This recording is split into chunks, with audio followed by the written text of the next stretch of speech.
Take this Golf for a wee test drive just so you can see just what the difference the exhaust makes.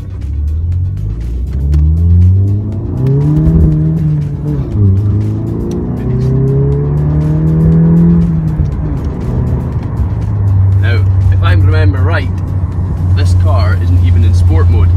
One of the benefits with the Golf GTI is you can have driver select here, so you can select different modes for what the car should be driving in. So select the sport mode, which will be different to the map. It just makes it a little bit more fun to drive. The Golf GTI used to be a very gutsy car. In the Mark 4s, Mark 5s, you need a fuel tanker attached to the back of you. But the new model Mark 7 is really very economical.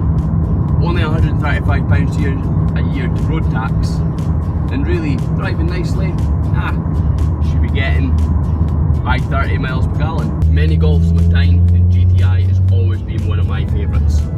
So just to finish off the video, I'll leave this with you.